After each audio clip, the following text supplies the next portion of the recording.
Hey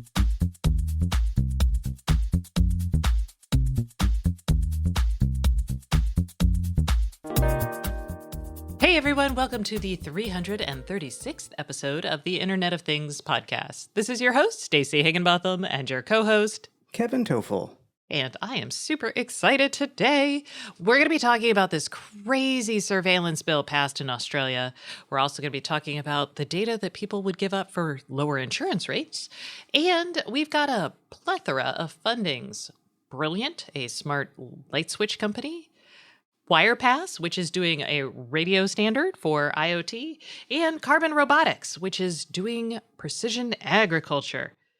We also have an update on Helium's plans to become part of a 5G network, and updates from Philips Hue and Google and Amazon. Plus, our guest this week is Charles Young from Invitation Homes. This is one of those companies that owns a lot of starter family homes around the country, and we're talking to him about what they're looking for in smart devices and how they plan to use them for things like predictive maintenance. We're also going to hear from our sponsor, Silicon Labs, which is hosting its Works With conference. But first, let us get started with a message from another one of our sponsors. This week's sponsor is Infineon, which is a world leader in semiconductor solutions that make life easier, safer, and greener. Shaping everything from the IoT, AI, and Industry 4.0 to deep machine learning and intuitive sensing, the digital transformation is becoming reality, and the physical world will be connected with the virtual world like never before. That's what we talk about on the show all the time. And Infineon is the link between the real world and the digital world, so you can learn more at Infineon and their solutions at Infineon.com. Okay, Kevin, let us talk about this crazy, awful, terrible, no good, very bad bill in Australia. I wish we didn't have to talk about it because it is that bad. Yes. So you want to tell us what all it does? Yes. This is the Surveillance Legislation Amendment, Identify and Disrupt Bill 2020 that was just passed. And it gives the Australian Federal Police and the Australian Criminal Intelligence Commission 3 specific powers to help with fighting online crime. And I don't have a problem with fighting online crime, but buckle in, here we go. The first one, they can be given a data disruption warrant, which lets them disrupt data by modifying, copying, adding, or deleting it. And I mean your data. Yeah, this is terrible. This is like, just imagine like the police being able to incite riots among your friends on Facebook. Or, I mean, what's to protect them from putting in data that makes you look guilty? Yeah. I agree. Secondly, network activity warrant. And this is something we deal with a little bit in the U.S. I know you're going to speak to that. This lets the law enforcement agencies collect intelligence from devices and networks that are used or likely to be used by those subject to a warrant. And we, like companies and police officers, have already subpoenaed data from Fitbits, from water meters, from Amazon Echoes to check and see what's been happening when a crime was committed. So this is something we actually already have. Right. Lastly, this is not something we have, and I hope we never do. There's a warrant that will allow police or law enforcement to take control of one of your online accounts to gather information for an investigation. And by take over, literally, I guess, become an admin. And again, could post things on your behalf or look at your camera feeds. This is crazy. Yeah. This is no bueno. Well, but you know what makes it even worse?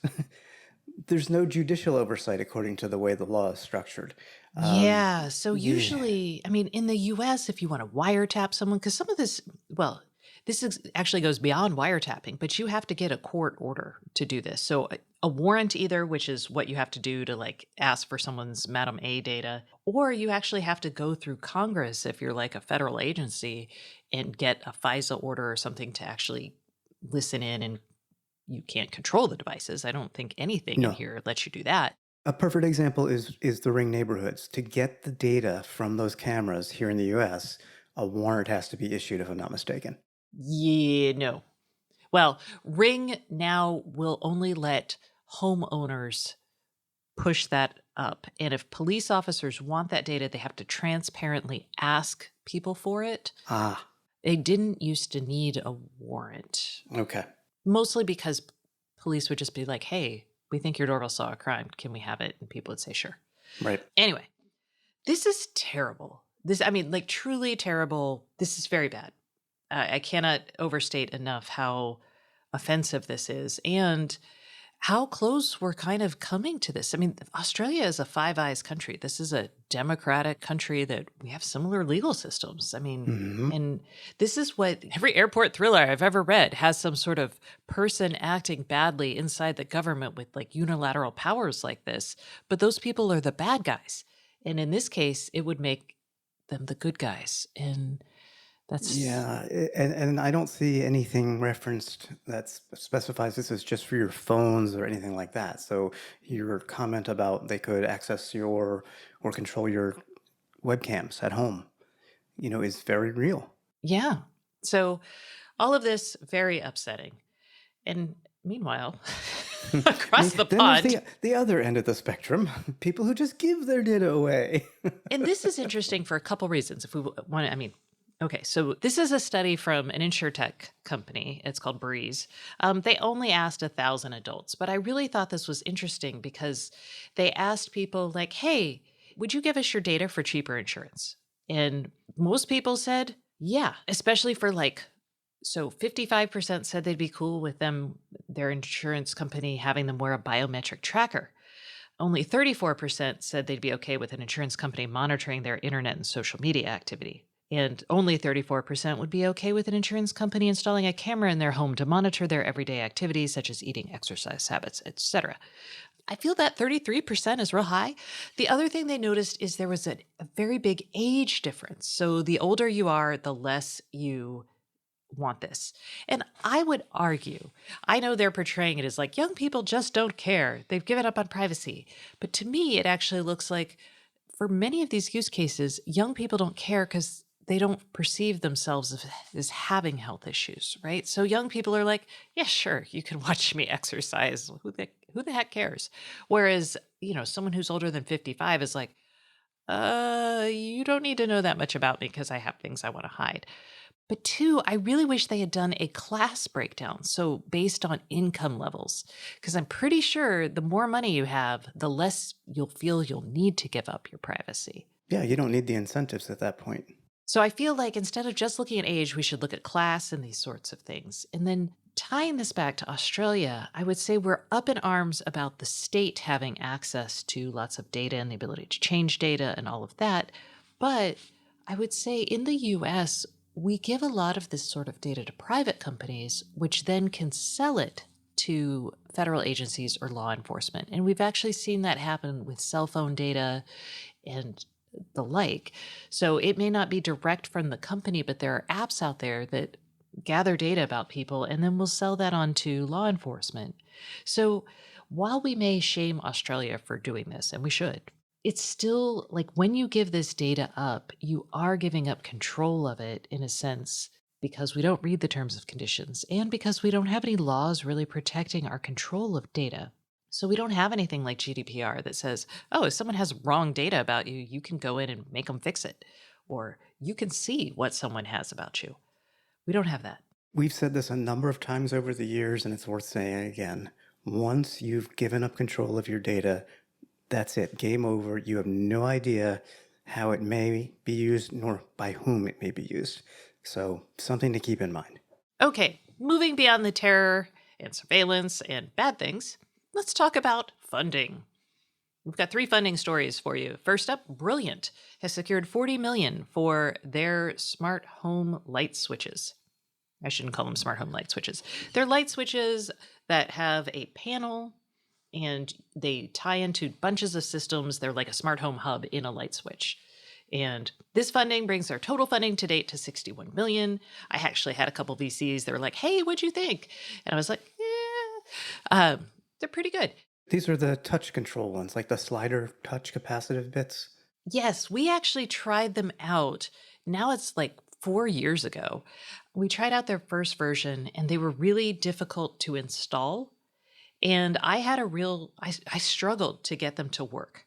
They wouldn't turn on reliably and off reliably. And it was just like, well, That is like literally the job of a light switch. The reason why is because the connections had become loose inside. They fixed how things connect, and they actually sent someone out to install them for me. And I'm going to classify that as a problem simply because by that time I had installed dozens of light switches and I hadn't had issues with anybody else's. But whatever. They had someone come out, install them properly. I liked it, but I felt like it was doing too much. Like I felt like it was a big ask to program these switches to do like they would have it like if you turned on the switch, you could have your Sonos come on, your air conditioning come to the right temperature in that room. Like a lot of things, like basically what you do with smart homes, but it just felt like too much. And initially you had to program it from the light switch, and that was annoying as all That's get what I was out. just gonna say. Your experience then is probably different than what it would be like now because these come with a almost like a phone like touchscreen with the switch. So, and that's how you used it, And that's how I used it, but you couldn't right? at the time. The phone was not, you programmed it at the switch. It was, and that was very early. Yeah. These are really interesting. If you want to have a very seamless smart home install that's kind of, I mean, they are attractive. Oh I yeah. won't lie. And they work with Madam A, Google, Apple HomeKit. They work with the Honeywell Home stuff by Residio, which also invested in them. I They was work gonna with ask you if you noticed that. they work with Ring, Sonos, Schlage, Kwikset, Ecobee, Hue, tons of it.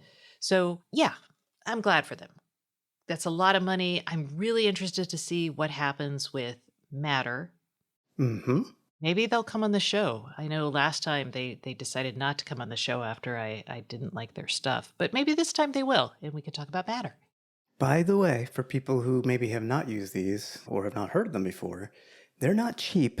Just a single switch with the touchscreen display is $299, and it goes up from there depending on how many other touch switches you want. Like a 4-switch panel is $449, 3 switches $399, basically $50 for each additional switch. Yeah, is that the additional switch, or is like the additional on like a 4 gang versus 3 gang? Well, I don't know how many gangs, but instead of like one touchpad scrolly thing, you have 4. Oh, okay. So like for a 4 gang switch, you're Yeah. looking at, okay, yes. That'll control all the switches on that Circuit. circuit light. Ah. Um, yes. We are not electricians. Okay. Moving right along in the funding news, Wirepass, which is a Finnish company, has raised 10 million euros. And that's about 11.9 million USD. So enough money. And this is for they call it the decked mesh network technology. And what they're hoping to do with this, so Wirepass makes a protocol and sells that protocol to anybody who wants to make these radios that are highly dense IoT networks. So you can stick tens of thousands of these in a very small space, and they scale and they work and they're fabulous. They don't use a lot of power. And what they've managed to do is they've convinced the International Telecommunications Union to ratify this standard as part of a 5G standard. This gets a little confusing because you're like, wait, what? 5G? This 5G is the ITU's version of the 5G, not the 3GPP version of 5G. So that is cellular. This is a proprietary different mesh using the old decked telephone standard or spectrum. And it is also classified as 5G in the sense that it is also going to be like low latency, very dense, low power, etc. So this money will help promulgate that standard. I'm curious to see if anybody starts using, or I'm sure there are people that have, in smart cities, Wirepass. Yeah, I think this actually has a better role or a bigger role to play in like factories or asset tracking or retail stores because I mean, this standard gets you so many more radios per square foot. I think it's going to be really interesting for that kind of use case. But this is not going to be a massive bandwidth use case. All right. Next up in the funding news, Kevin? Yeah, so this is interesting. Of course, it's robots, so I think everything robotics is interesting. This is funding news from a company called Carbon Robotics. I had not heard about it. They're based out in Stacy's neck of the woods in Seattle. They just got 27 million in funding, and what they do is they have basically killer weed machines. These robots go out there and use lasers, no pesticides, to kill weeds for agriculture. So I think that's great. I mean, if you don't have to use water, pesticides, or anything else, if you're growing things and you don't have to worry about those pesky weeds because you just use lasers. And John Deere actually bought a company a couple years, like 3 or 4 years ago, that did something like this. So the challenge with these AI weed whacking laser machines is that they have to be trained on each individual weed they might encounter. And there are actually a lot of weeds in a field. They have to be trained on the particular crop that they're covering. So it actually is a pretty big deal. And I know that the company that John Deere bought only had worked with lettuce for a while. So I guess it's possible. We'll see. I mean, it feels like overkill to have, all the physical hardware when really the software is maybe what matters here. So I don't know. Well, I mean, from a computer science standpoint, I'm like, let me cut this problem in half and just train it on the crops. If it's not a crop, spray it, zap it, whatever. Oh, that's true. They probably did that now that I think about it. That makes more There you sense. go. All right. There you go. 50% reduction in time to deployment. Thank you. There you go. Okay. Now, funding all aside, let's talk about Spending money. spending money, earning money. I don't know. 5G. We're back at 5G, y'all. All right. Freedom Fi, which is an open 5G network, they had partnered with Helium, which is a distributed peer to peer network for, well, right now it's LoRa, but they're also working with Freedom Fi to build a peer to peer 5G network. The Freedom Fi hardware that is going to mine Helium network tokens is going to start selling those gateways on September 28th. So if you're already doing Helium, what happens is you use your Wi-Fi as backhaul. You put this device in your network and it transmits. In this case, it'll be 5G. So it'll work on 5G. Obviously, if it's over your Wi-Fi and your Wi-Fi is going to be lame, then it's probably not going to get to the massive 5G speeds, but it will provide network coverage. And when you do that, your hotspot basically, every time you're like, yes, I'm here providing legit coverage, it earns a portion of what they call a Helium network token. And then you can sell that as a cryptocurrency, the H&Ts, and you can sell that or exchange it for a data credit. And that's how other people can surf on the Helium network. So that's kind of complicated, but it's actually doing really well.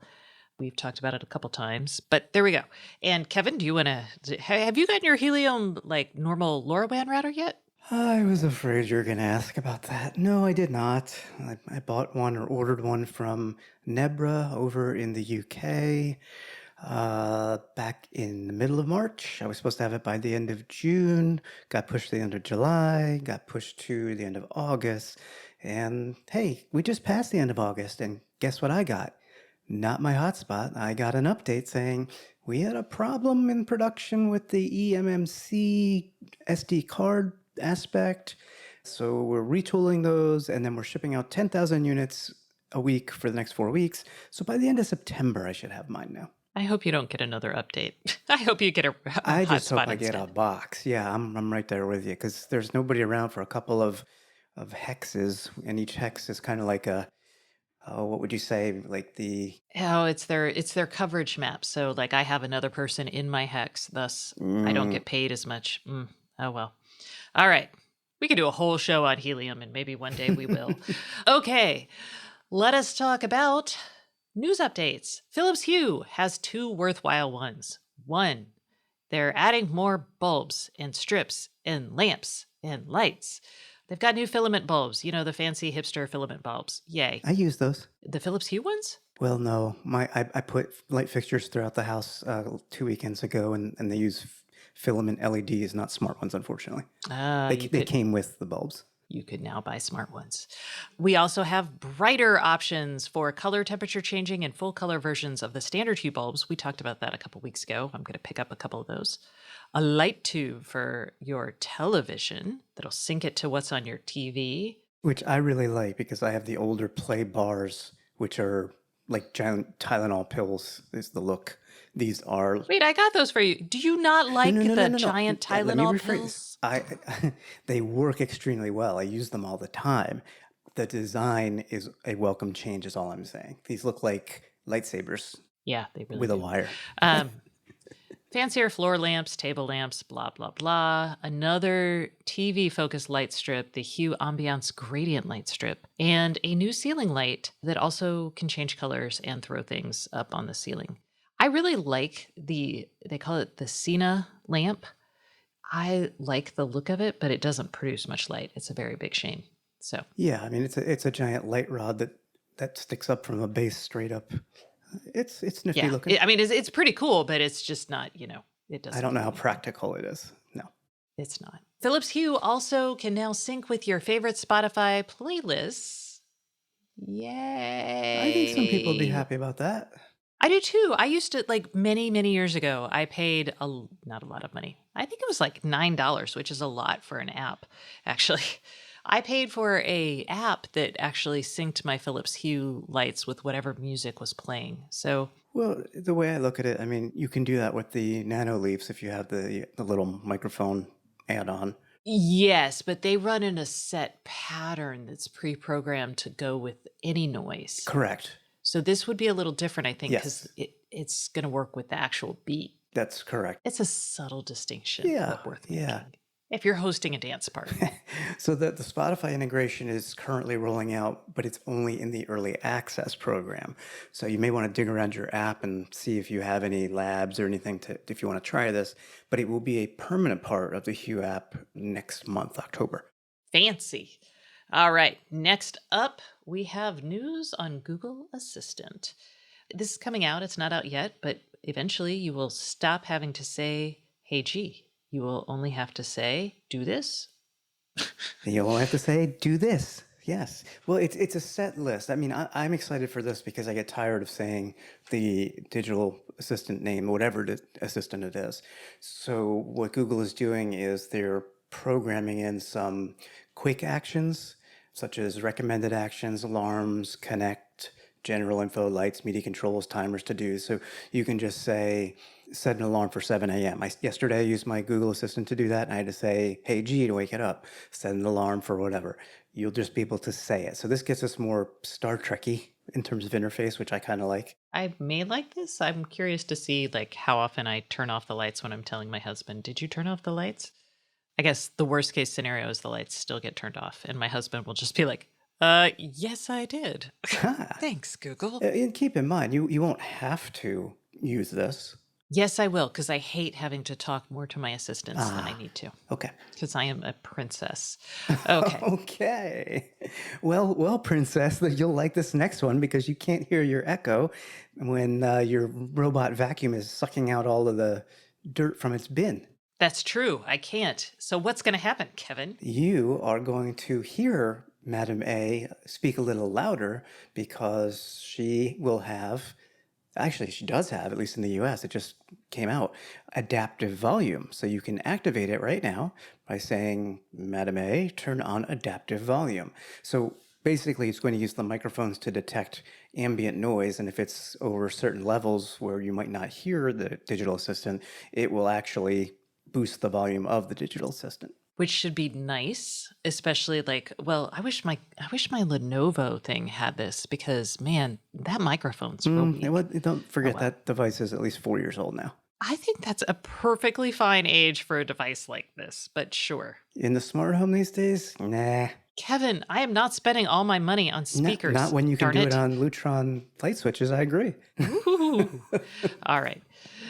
Okay, that concludes the news segment of the show, but now it is time for the Internet of Things podcast hotline.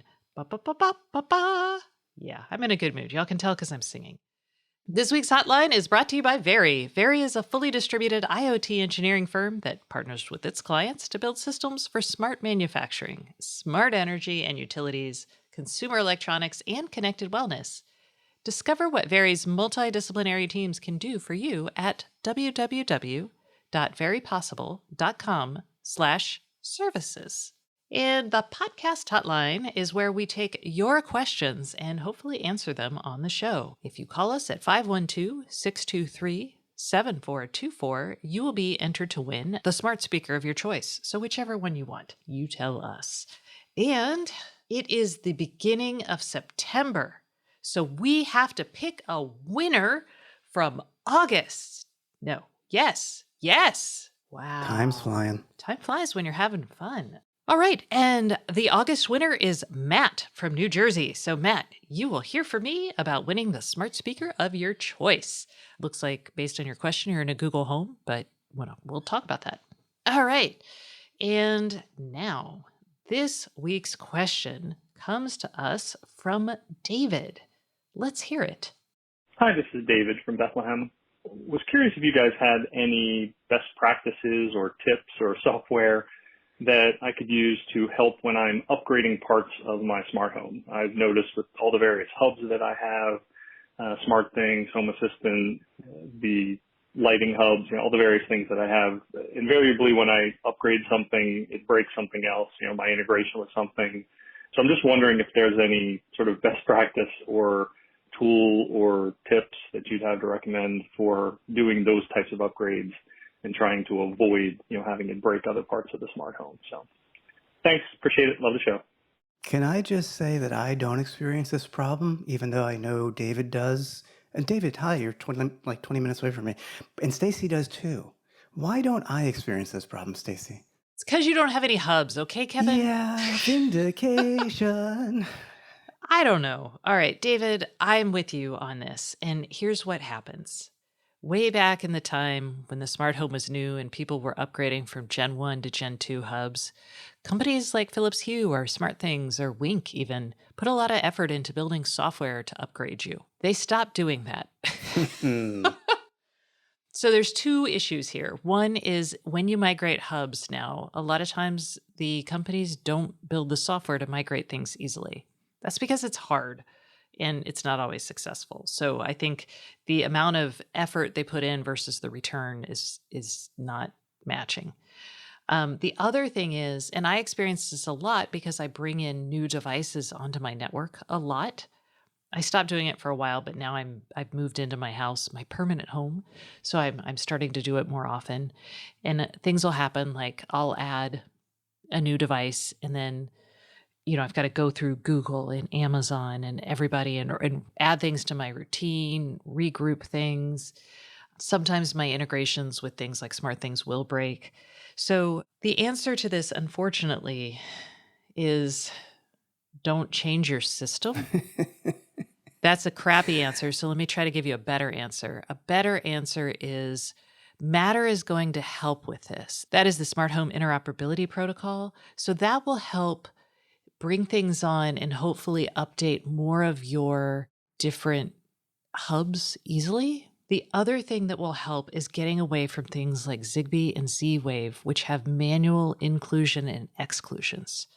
And people in the Z-Wave and Zigbee world are going to be mad at me, and I'm real sorry about this, but those are devices that you have to actually physically include on your network.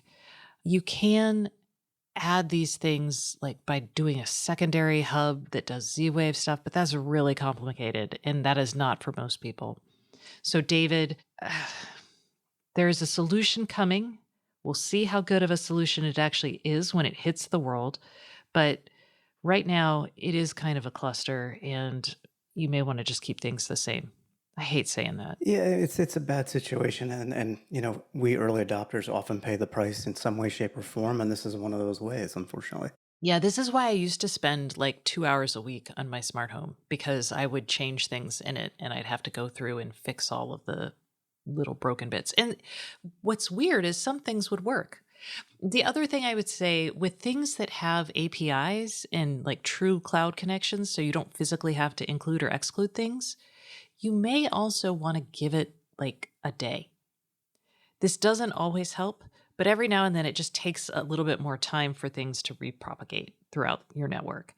If you have that kind of time and people will not be annoyed by things being broken for a day, you can try that. But that's kind of like a cross your fingers and just hope. All right, David, I'm so sorry to give you bad news, but It's going to get better, I hope. All right. Remember, if you would like to call and have us rain on your parade, like we did on David's, give us a call at 512-623-7424. As a consolation prize, you'll be entered to win a smart speaker of your choice for the month of September. And that concludes this portion of the show, but please stay tuned to hear from our sponsor and our guest. This week's guest is Charles Young from Invitation Homes, and he's going to be talking about how to make 80,000 homes in their portfolio smart. Yikes. All right. Now for a message from our sponsor. Hey everyone, we are taking a break this week from the Internet of Things podcast for a message from our sponsor. This week's sponsor is Silicon Labs, and please welcome Matt Johnson, who is currently president at Silicon Labs and the future CEO starting in 2022. Today, Matt is going to talk to us about Works With, Silicon Labs' virtual IoT conference that is coming up in mid-September. Welcome, Matt. Thank you, Stacy. It's great to be back. So, for those of y'all who don't know Silicon Labs, please give us a brief introduction. Silicon Labs is a leader, simply put, in wireless solutions for the IoT. We serve tens of thousands of customers, thousands of applications, and over 100 different technologies and ecosystems in our space. So nowhere else does this breadth or depth exist for wireless IoT solutions. And as of last month, this is the only thing that we do. We are now 100% focused on the IoT. We divested all of our non-IoT business for almost $3 billion, so we can focus just on this because we see so much opportunity here.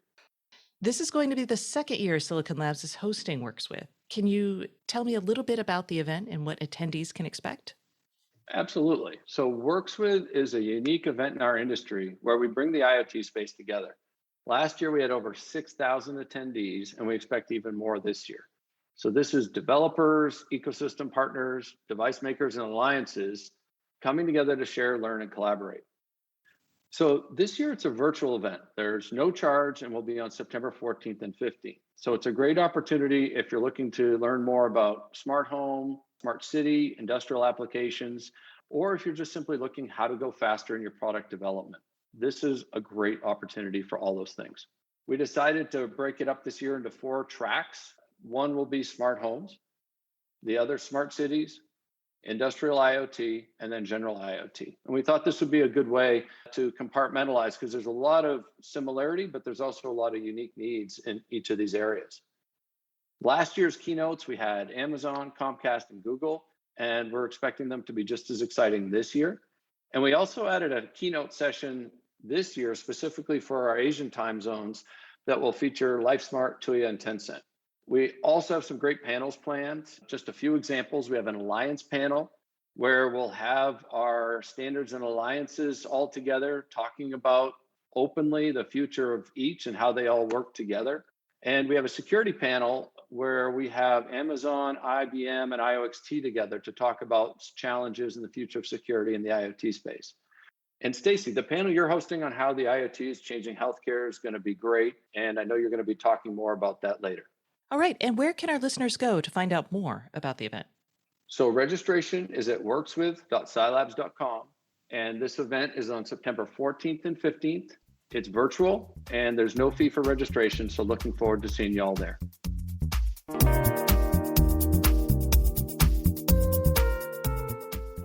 Hey everyone, welcome back to the Internet of Things podcast. This is your host, Stacy Higginbotham, and today's guest is Charles Young, who is the Executive Vice President and Chief Operating Officer at Invitation Homes. Hello, Charles. How are you doing today? I'm great, Stacy. How are you? Thank you. Excellent. All right. I'm excited to have you on the show because Invitation Homes owns and manages about 80,000 single-family homes around the country, which is crazy. And I know y'all have a history in the smart home, so I wanted to have you on to talk about what you've been doing, where you're going, what you're excited about. So thanks for this. And to get it started, let's quickly tell people a little bit about Invitation Homes and what y'all have been doing in the smart home. Great. Well, why don't I take a little bit of a step back and make sure you understand our 80,000 homes and how we're structured. We're in 16 different markets in about 10 states.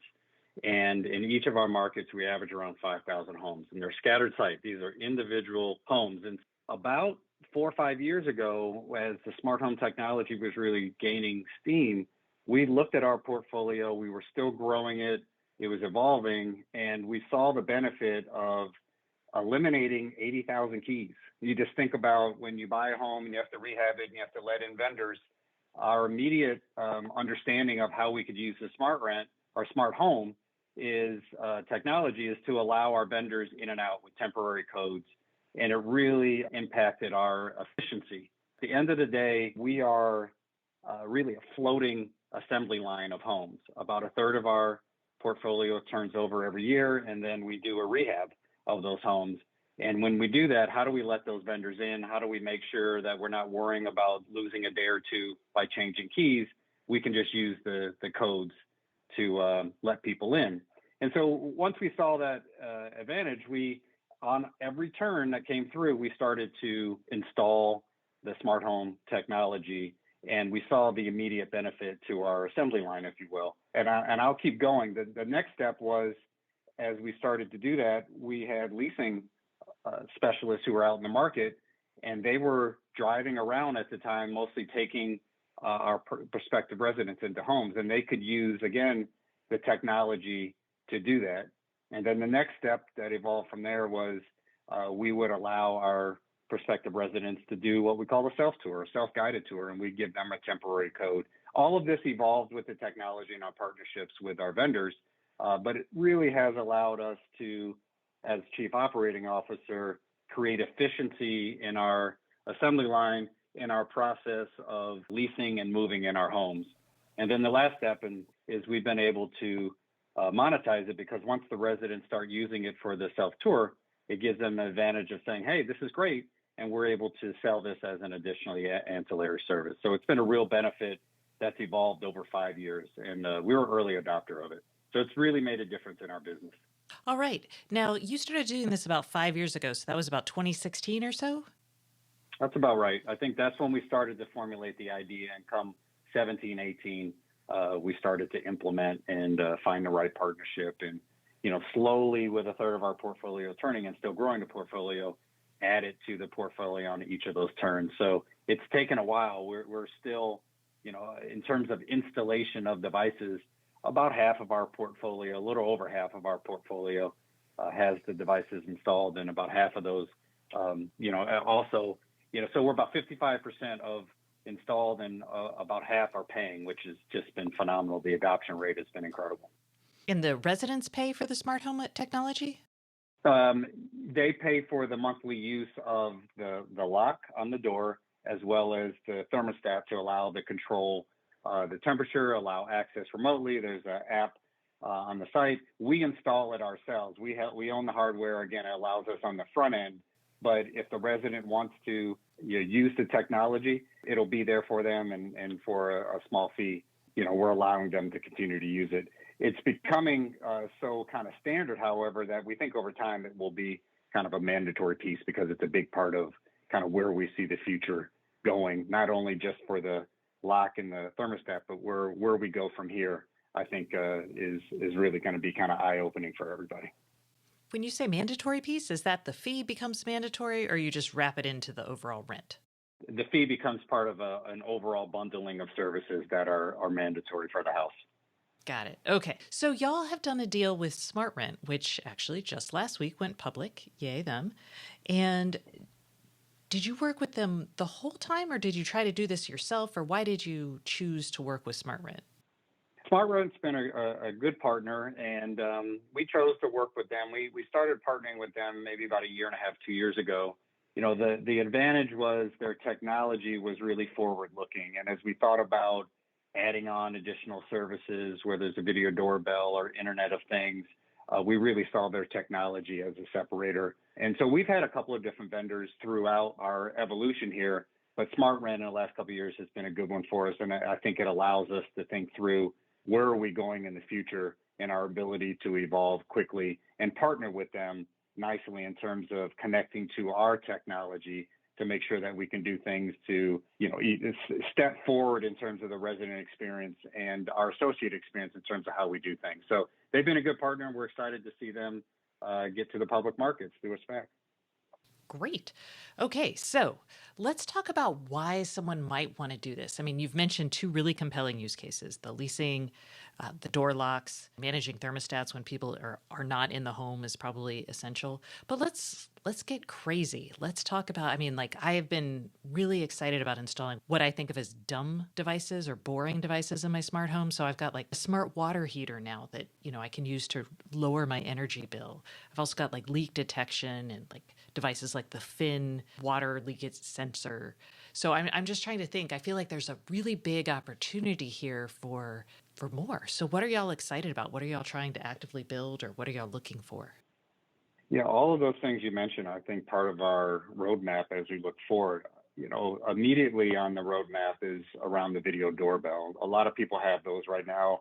Trying to do it at an institutional grade with 80,000 homes is another step. So we're looking closely at that, and there's a lot of benefit there. One, it gives just another level of security and visibility for us and our residents. The residents, I think, are going to be more excited about it, but for a practical purpose for us, when we do the self-tour, it could be another level of security. Right. So we give them the code. We can then see them check in. We could do facial recognition. If you think through, if you're really getting excited and thinking through when they upload their driver's license or their credit card just to validate that this is who they are going to see our $300,000 home, we don't want to give access to just anybody. We want to verify that's who they are. And so we do that now.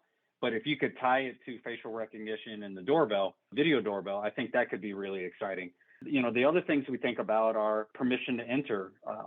Many of our residents need to take time off of work to meet our maintenance techs or our vendors to do a repair at the house.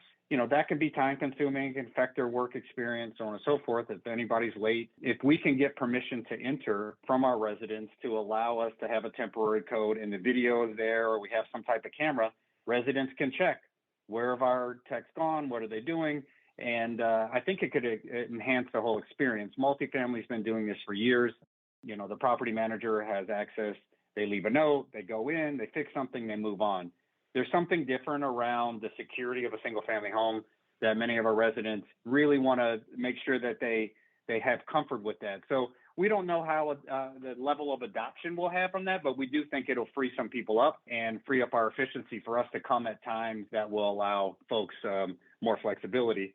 And then you mentioned a couple of things, whether it's water heater or water detection or, even now with our thermostats, we can track whether a thermostat has been running extra hot for a while or it never turns off when most would turn off. If temperature is at a certain level in the area and most of our HVAC systems are stepping down because the temperature's cooled off, but this one unit keeps running, that can be detection to us that there's something going on and that we can proactively try to go out and reach out to the resident and do things.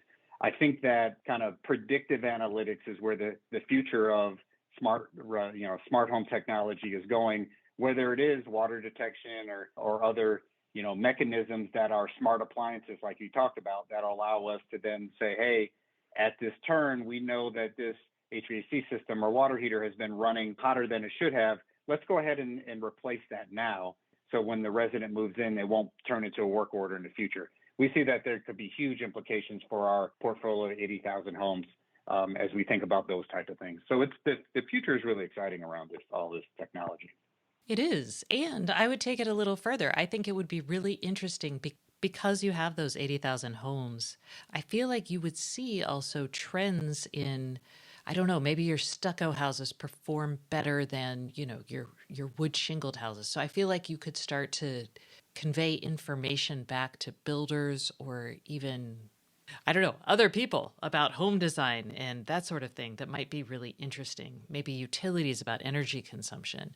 I know that feels very far afield, but I don't know if that's something you're excited about.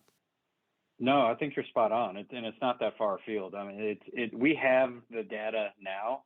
We're trying to get that data into a form in which we can really slice and dice it and run analytics and then think about what are the implications. Part of it is we built this portfolio really over a 5-year period and through multiple mergers. And in doing that, the inventory of what's in our homes isn't as tight as we would want it. And so we're working on that now. We're really, hey, what is the serial number and age of that hot water heater, or what is the age of that roof. And with that, that's the baseline data, but then the performance data that we're going to get from all of these smart home devices will allow us to really think through what does it not only do for our portfolio, but others are going to want access to that data, and will they pay us for that data, or how do we share it with others? So to your point, we can really get thoughtful around what style of roof performs better, like I said, what exterior skin performs better, what type of appliances should we put in, and can we understand that we're going to need to change these out sooner than later, or not use that one anymore because it's been failing at a higher level than the rest of our portfolio. So we're on the edge of that today. A lot of it is just really trying to get that data into a really clean, data lake or otherwise, where we can then slice and dice it, apply it to our portfolio, and then think about how do we share it with others, either monetize it or partner with others to make sure that we can make good decisions around how do you manage a portfolio like this. This is the largest portfolio of single family homes in the country, and we expect that we're going to continue to grow and expand over time. So much data is going to come out of that, not only with what we're doing in the homes, but what are our residents like? What's interesting to them? And, what can we then offer them to allow them to stay longer in our homes? And ultimately, that's, if they have a good experience, that's when we all win. Okay, so let's talk about some of the challenges of doing this, because you've worked with several partners. I can barely manage all of my smart devices over one home. So I'm trying to think about, if I'm thinking about managing smart devices over a portfolio of homes, or, maybe I'm just someone who owns a couple rental properties. What are the big challenges that you need to think about? There's networking, there's standardizing on device types. I don't know. There's managing the portfolio of devices. It sounds like that's something SmartRent probably does for y'all, but you probably understand the pain points. Yeah, absolutely. I think one of the early challenges we were trying to figure out was, it's easy if you have Wi-Fi in every home, but you got to think about, nobody's living in our homes when we first buy them or we turn them. Internet's off and these homes are sitting out there, no phone, no Wi-Fi. How do we then communicate with the devices? So the key was to try to take advantage of the cellular signal and to get to that cheap cellular signal that's on kind of the data wavelength. And once we figured that early with our partners, that allowed us to then have access all the time. And part of what SmartRent does is their devices can talk on multiple channels, whether it's Wi-Fi, Z-Wave, or cellular. So it evolves as the resident or we are in the home to think about it. And so maybe over time, we're going to have hot homes that have Wi-Fi all the time. We'll talk about that, but we didn't have that back then and we don't have it now. So that cellular piece was really important in terms of the initial kind of communication.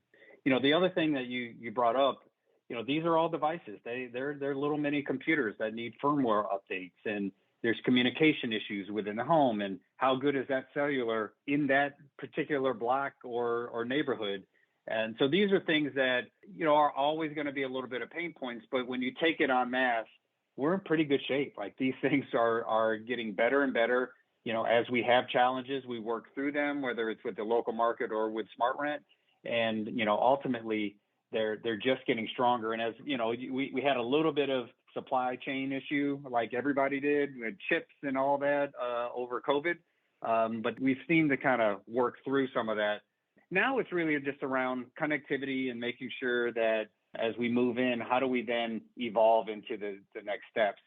Bottom line, what the technology has allowed us to do is take this diaspora of homes and have visibility into and access into how we operate and where we go. And the little bit of challenges that you get from technology and being able to communicate and interact and, make sure that we have the right location for the hub. Is it, in the kitchen? Is it in the garage? Is it by the front door? Is it over the microwave? We need power to it.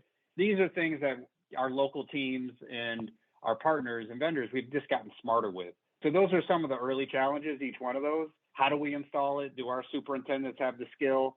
Are they trained properly? As we have turnover in our workforce, are they up to speed on how to do it? So those are kind of constant challenges, but it hasn't really stopped us from having really good operational rates on the devices overall. So, these are things you work through and they'll continue to evolve. And, I think the timing of and the age of the devices over time will be something we'll pay attention to. But every time a home turns, that's our opportunity to say, hey, do we need to, flip out the chipset or update the firmware? There's different things that we can do as our homes turn over, or when we go in to do a maintenance visit to a house. Got it. Do y'all have a sense of how long these devices last yet? Like I try to think, I'm like, to me, a video doorbell is like a 3-year device. A thermostat feels like it should be 10 years. These are just gut intuition based on having these things in my house for the last almost 9 years. No, it's a good question. I think early on as our first vendor when we were working, there was some, version 1 of the technology that was in these smart sets, and then we started to swap some of those out. I think what's being installed today for most vendors, we expect is going to have a shelf life of, 5 years plus. I can't tell you exactly what it's going to be. And, as we watch it, again, our residents are staying in our homes for on average around 3 years. And we visit those homes 3, 4, 5 times a year. So our ability to check on and update and maintain doesn't worry us that much. We can either take care of it on the turn or make sure if there's an update that has to happen, we can do it while we visit the homes. But we're going to try to maximize them for as long as we can. But I think, the video doorbell, my personal adoption of these devices, I've been an early adopter on my homes. And, whether it's the lock or my thermostats, I've gotten 5+ years out of it, and some of them are still going.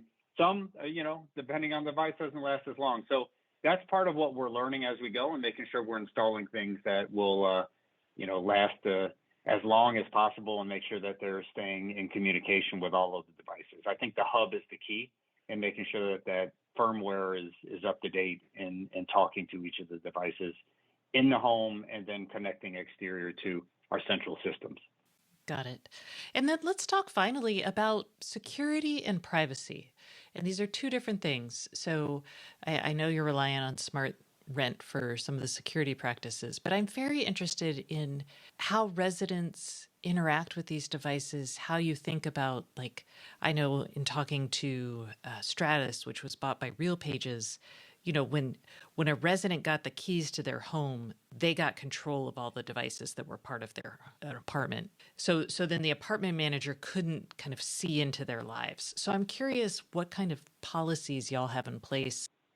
Yeah, no, we think it's working. And it's very similar. Once we turn it over and they get the keys and they move in, they work directly with Smart Rent to set up their codes, to set up their app. We don't have access to it anymore. It's not until they move out and it comes back to us. We can monitor from afar, general kind of anonymous data around, like I said, whether that HVAC system is running hot or something like that, but there's no kind of individual access where we can peer in. I think that's one of the concerns that our residents will have as we go to the video doorbell. So we'll have to make sure that we're very thoughtful and clear and up to industry standards around privacy in regards to the camera use. But that's something that our residents are asking for. They want to have the video doorbell. They want to have internal cameras. But again, these are things that we're going to offer to them that they can control. They can take up and down on their own. And I think that's where the separation is. In terms of the hardwired devices like the thermostat and the lock, again, we have control once they move out. They have it when they're in. So we try to have a clear line on that. All right. Well, Charles, thank you so much for coming on the show this week. I really appreciate you taking the time. My pleasure. It was great. Thank you. And that concludes this week's episode of the Internet of Things podcast. Please join us next Thursday and don't forget to subscribe.